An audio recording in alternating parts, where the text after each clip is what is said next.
YSR Congress party అధ్యక్షులు జగన్మోహన్ రెడ్డి గారి పరిస్థితి చూస్తే ఒకసారి జాలేస్తూ ఉంది. అసలు ఈయనది ఏ రాష్ట్రం అని చెప్పి నేను అడుగుతూ ఉండా, ఏ జిల్లా అని చెప్పి నేను అడుగుతూ ఉండా. అధికారం కోసం, రాజకీయం కోసమేమో ఆంధ్రప్రదేశ్, వ్యాపారం కోసం, నివాసం కోసం కర్ణాటక రాష్ట్రం.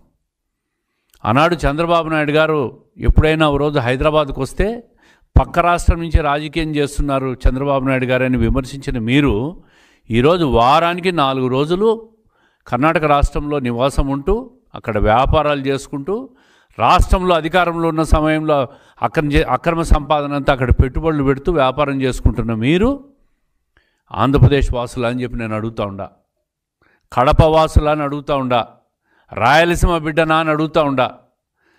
కడప జిల్లా మాది, జగన్మోహన్ రెడ్డి గారు మాది కడప జిల్లానే, మేము రాయలసీమ వాసులమే. మీరు అధికారం కోసం ఇక్కడ వచ్చి రాజకీయం కోసం, రాజకీయ పదవుల కోసం ఆంధ్రప్రదేశ్ అంటారు, వ్యాపారం కోసం కర్ణాటక రాష్ట్రంలో ఉంటారు. అధికారంలో ఉన్నప్పుడు ఇదే పందా, ప్రతిపక్షంలో ఉన్న ఇదే పందా. అబద్ధాలు చెప్పడం, అసత్యాలు మాట్లాడడం ఒక పేటెంట్ రైట్స్గా తీసుకున్నారు మీరు. ఈ ప్రభుత్వం ఏ కార్యక్రమం చేసినా సాక్షి మీడియా, సాక్షి పత్రిక ద్వారా అబద్ధాలు, అభూత కల్పనలు, లేనిపోని ప్రజలను మభ్యపెట్టే ప్రయత్నాలు, విష ప్రచారాలు చేస్తున్న నీ సాక్షి మీడియా, సాక్షి ఛానల్తో పెట్టి నువ్వు ఇక్కడ రాజకీయం చేస్తూ ఉండవు. రాష్ట్రాన్ని పెట్టుబడులు పెట్టే వాళ్ళని అందరినీ కూడా బెదిరించే ప్రయత్నం చేస్తూ ఉండవు. ఈరోజు రాష్ట్రానికి 20 లక్షల కోట్ల పెట్టుబడులు వస్తున్నాయి. దేశ విదేశాల నుంచి పెట్టుబడిదారులందరూ కూడా చంద్రబాబు నాయుడు గారి ఫేస్ వాల్యూ, లోకేష్ గారి కృషి వల్ల ఈ రాష్ట్రానికి అంత పెద్ద ఎత్తున పెట్టుబడులు వస్తూ ఉంటే దాని మీద కూడా విషం జల్లే ప్రయత్నం చేస్తూ ఉండవు. ఈ 1.5 సంవత్సర కాలంలో కూటమి ప్రభుత్వం అధికారంలోకి వచ్చిన తర్వాత రాష్ట్రంలో ప్రజలు ప్రతి ఒక్కరూ సంతోషంగా ఉండారు.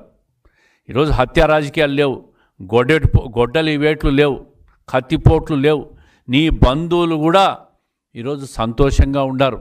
ఇటువంటి గొడ్డలిపోట్లు, కత్తిపోట్లు లేవని చెప్పి స్వయాన నీ కుటుంబ సభ్యులు కూడా ధైర్యంగా, హ్యాపీగా రాష్ట్రంలో తిరుగుతున్న పరిస్థితిని మేము కల్పించినామంటే ఈ రాష్ట్రంలో ఎంత సుపరిపాలన ఉందో ఒకసారి మీరు అర్థం చేసుకోవాలా. రాయలసీమ ప్రాంతం అని చెప్తావు, రాయలసీమ బిడ్డని అంటావు, కడప జిల్లా వాసిని అంటావు. ఏమి చేసావు 5 సంవత్సరాలు సంపూర్ణంగా అధికారంలో 5 సంవత్సరాలు ఉండి నువ్వు ఏం చేసావు అని అడుగుతూ ఉండా. ఒక్క నీటిపారుదల ప్రాజెక్ట్ అయినా పూర్తి చేసావా? ఒక్క మౌలిక వసతుల కల్పన ఒక్క ఊరికన్నా పూర్తి చేసావా? రైతుల్ని ఏనాడైనా పట్టించుకున్నావా?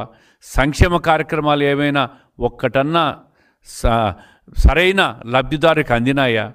5 సంవత్సరాలు రాయలసీమలో ఒక్క డ్రిప్పు పరికరం, ఒక్క తుంట పరికరం అన్నా నువ్వు ఇచ్చావా అని చెప్పి నేను అడుగుతూ ఉండా. ఈరోజు ఈ ప్రభుత్వం వచ్చిన తర్వాత రాయలసీమకు ఈ ప్రభుత్వం ఎంత ప్రాధాన్యత ఇస్తో ఒక్కసారి ఓరోకల్లు కానీ, కొప్పర్తి కానీ, ఎంఎస్ఎంఈ యూనిట్లను దూసుకుపోతున్న పరిస్థితిని మీరు చూస్తే అర్థమవుతోంది. వేల కోట్ల పెట్టుబడులతో, కేంద్ర ప్రభుత్వ సహకారంతో ఈరోజు ఎంఎస్ఎంఈ యూనిట్లంతా కూడా శరవేగంగా పారిశ్రామికంగా పురోగతి చెందుతుంది. ఏదైతే 2014-19 మధ్య కియా మోటార్స్ తీసుకొచ్చామో అదేవిధంగా ఈరోజు కడప జిల్లాలో కూడా ఎంఎస్ఎంఈ యూనిట్ల ద్వారా వేల కోట్ల పెట్టుబడులు వస్తూ ఉన్నాయి. ఉద్యోగ కల్పన జరగబోతూ ఉంది, ఉపాధి జరగబోతూ ఉంది. నీటిపారుదల ప్రాజెక్టులు రాయలసీమలో అన్నీ పూర్తి జరుగుతున్నాయి. ఈరోజు 720 కిలోమీటర్ల హంద్రీనీవా ప్రాజెక్టు కర్నూలు జిల్లా నుంచి చిత్తూరు జిల్లా, తమిళనాడు బార్డర్ వరకు విత్ లైనింగ్ పూర్తి చేసి పోయిందంటే అది ఈ కూటమి ప్రభుత్వం, చంద్రబాబు నాయుడు గారి ప్రభుత్వం కృషి కాదా అని చెప్పి నేను అడుగుతూ ఉండా. అదేవిధంగా కడప జిల్లాలో జిఎన్ఎస్ఎస్ ప్రాజెక్టు కూడా 27 మార్చి కల్లా పూర్తి చేయాలనే ఒక సంకల్పంతో ఈ ప్రభుత్వం ముందుకు పోతూ ఉంది. రాయలసీమలో హార్టికల్చర్ హబ్బుకు సపోర్టింగ్గా ఫుడ్ ప్రాసెసింగ్ యూనిట్లన్నీ కూడా రాబోతూ ఉండే రాబోయే 2-3 సంవత్సరాల్లో.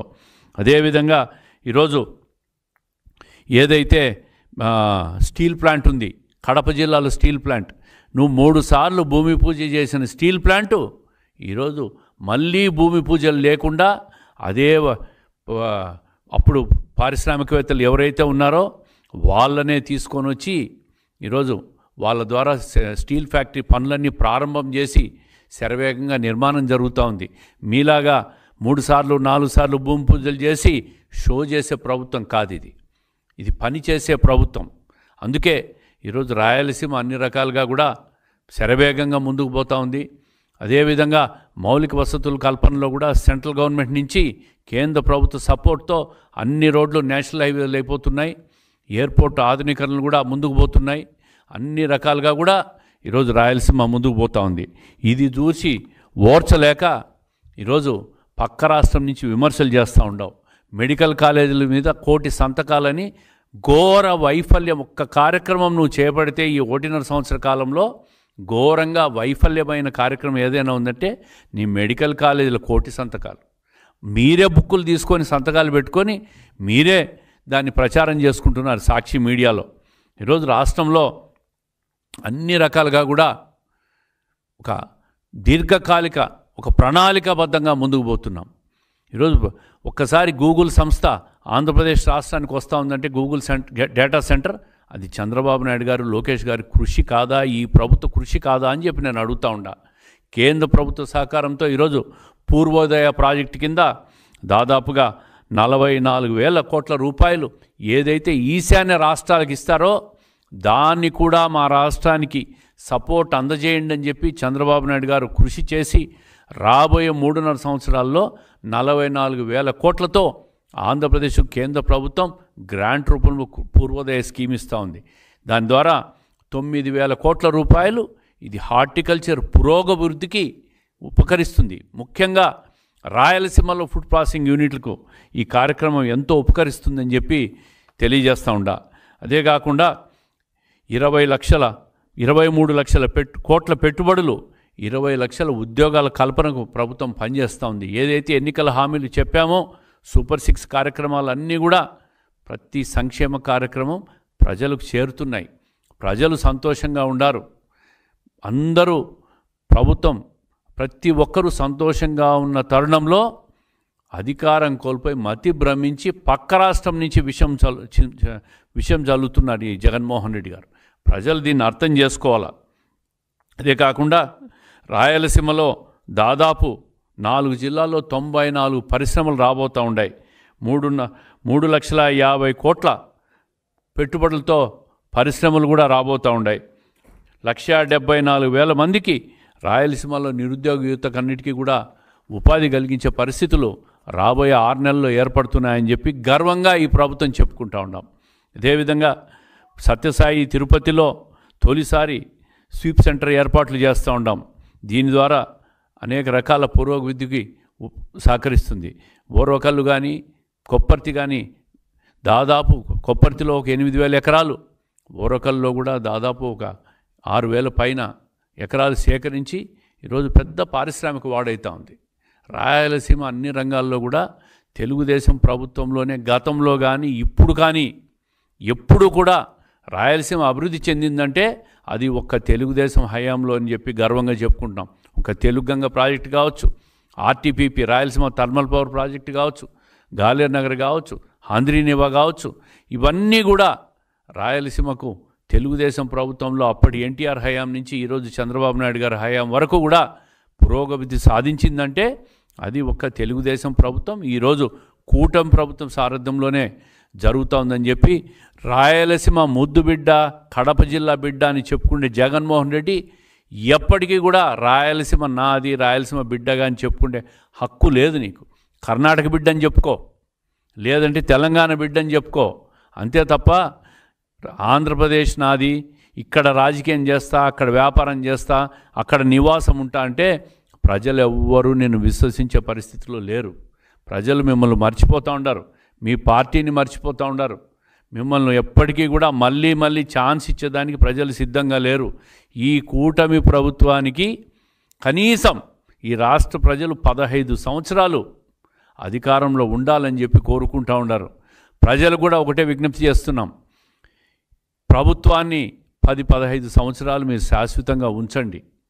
శాశ్వతంగా ఉంచితేనే చేపట్టిన ఈ అభివృద్ధి కార్యక్రమాలు ఈ పెట్టుబడిదారులందరూ కూడా ఎంతో ధైర్యంగా రాష్ట్రంలో పెట్టుబడులు పెట్టి రాష్ట్రానికి సంపద సృష్టించేదానికి, ట్యాక్సెస్ రూపంలో ఆదాయం వచ్చేదానికి, సంక్షేమానికి ఖర్చు పెట్టేదానికి ఇవన్నీ కూడా సహాయపడతాయి.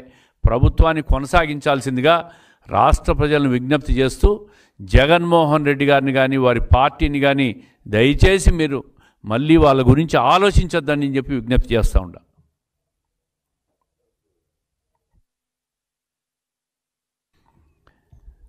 జగన్మోహన్ రెడ్డి గారు మొదటి నుంచి రాజకీయాలకు రాకపోయినప్పుడు ముందు నుంచి కూడా కర్ణాటక బిడ్డ ఆయన.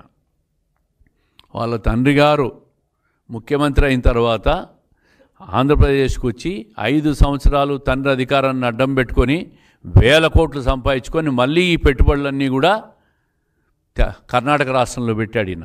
ఈరోజు అధికారం కోల్పోయిన తర్వాత మళ్ళీ కర్ణాటక రాష్ట్రంలో మొన్న 5 సంవత్సరాల పరిపాలనలో కూడా అక్రమ సంపాదన అంతా కర్ణాటక రాష్ట్రంలో మళ్ళీ పెట్టుబడులు పెట్టి నివాసం ఉండేదానికి పోయినాడు తప్ప ఆయన ఎప్పటికీ రాయలసీమ బిడ్డ కాదు, కడప బిడ్డ కాదని చెప్పి స్పష్టంగా చెప్తా ఉండ.